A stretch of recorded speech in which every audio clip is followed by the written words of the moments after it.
able to trace how that's being spent, and it's being spent on infrastructure and debt servicing and other things, other areas of the Iranian economy where they were hurting as a result of the sanctions. But you raise an obvious and I think an apt point here, Eric, which is that when you're dealing in cash and in foreign currencies, it's going to be a lot harder to trace where that money goes, and Iran does remain right here in this building, in the State Department, on its list of state sponsors of terrorism. All right, Juan Williams. James, it's interesting to me to listen to Donald Trump. He says...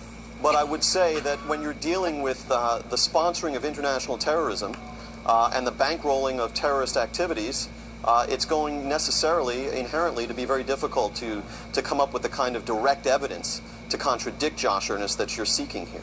Okay. Well, you know, I was entertained, though, as seemingly Eric was, by the idea that they put the actual currency on an airplane, right, on cargo planes, and put it in the plane and had to ship it. That's because it's going right to terror. No, it's going right to terror. You're going over. Let me just say, wait, you can't do a wire because, James, don't they have trouble with the international banking system? Let James answer. The man's a reporter. You can wire euros if you want. Anyone can wire a euro. All right, go ahead, James. What about the banking system excuse? Is that bogus? It is true that it would have been illegal for the United States to simply ship or wire the $400 million directly in U.S. dollars to the Iranians. Although, again, one of the things that's captured attention here in Washington is that just since we concluded the nuclear deal with Iran, we've suddenly started to use European banks as cutouts so that Iranian businesses and the Iranian government can have access to the U.S. dollar, which we said at the time of the nuclear deal they weren't going to have. But yes, Iran is in theory cut off from key aspects of the international banking system, and so that's why this was handled this way. One point I want to make here Clarence Darrow just wants to say, stop right there. No, we don't stop right there. You just said it yourself. Use the same banking system that they use to give Iran access to U.S. dollars, send it to them, and then send the euros to them. No, he said that's what they're doing now. He says that at the time they couldn't do it. Oh, come on. All right, let's get Jedediah in here. James, I had a question.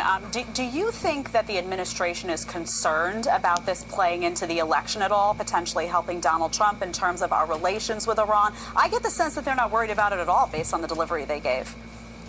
I would beg to differ. I think they are very concerned about the optics of this. They're concerned about anything, frankly, that would redound to the disadvantage of Hillary Clinton, who's obviously going to be much more of a spear carrier for the legacy of Barack Obama than Donald Trump would be in the White House. So they do take it seriously, and as evidence of that, we're hearing from a variety of administration officials and agencies and institutions starting very early in the morning today and getting people like John Kirby out on Fox and Friends this morning, even though Admiral Kirby did not do the State Department briefing this afternoon. So I think that there's been a very concerted push, and that reflects the concern. The one point I wanted to make earlier when Clarence Darrow cut me off was that I pushed for an answer from the State Department. Can you at least assure us that these American hostages were in the process of being released before this plane with these pallets of cash touched down in Tehran? They agreed to take the question, which is a way in the State Department of responding later by writing, by email. And then later I received an email from Marie Harf, who should be familiar to viewers of this network, saying that they were not prepared to disclose anything further about the timing or manner of this delivery of cash. They wouldn't even tell us whether it was a U.S. military plane that delivered it. You got the brush off, James. the brush off from Marie Harf. We have Jesse Waters here. He's got a question for you. James, as much as this pains me to say this, you really do a great job jousting with these Obama mouthpieces. You're great at getting lied to. You get lied to all the time, but you know their tells. You're like a poker player. When Ernest says, "Let me be clear," usually that's followed by a lie. So you've seen these people spin. You've seen them lie. What does your gut instinct tell you about their defense of this $400 million? Your gut. First, Jesse, I want your permission to use as a blurb on my next book from Jesse Waters, quote, "James Rosen is great at getting lied to." That really, there is no higher compliment than that. My gut tells me that this was a complex bit of business. It wasn't just the Iran nuclear deal. There was a prisoner swap. We also had our U.S. sailors who were captured offshore in Iran who were released right around this time.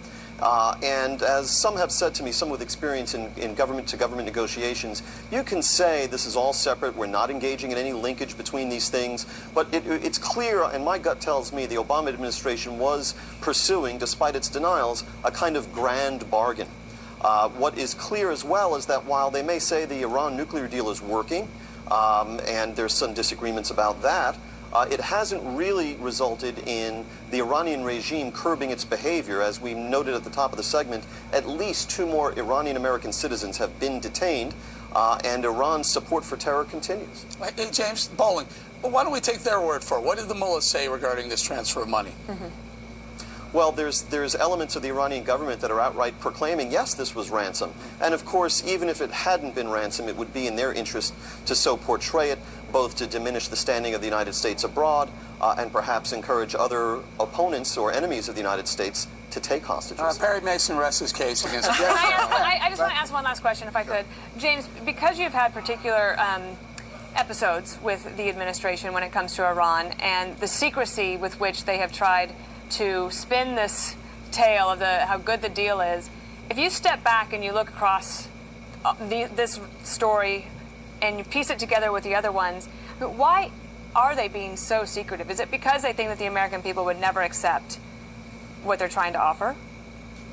Well, if we're to take Jen Psaki, the former State Department spokesperson, now the White House communications director, at her word, in the very exchange between her and me that wound up being edited and which is still being investigated by the Office of the Inspector General here at the State Department, she said there are times when diplomacy benefits from privacy. So if we're to take the most charitable construction of everything that we're seeing on the part of the administration and its dealings with Iran, they can be said to be firm believers in the value of privacy as applied to diplomacy. All right. Thank you, James. We have more to come ahead on the questionable timing of the administration's cash payment to Iran. And then later, some breaking Trump news, party leaders and some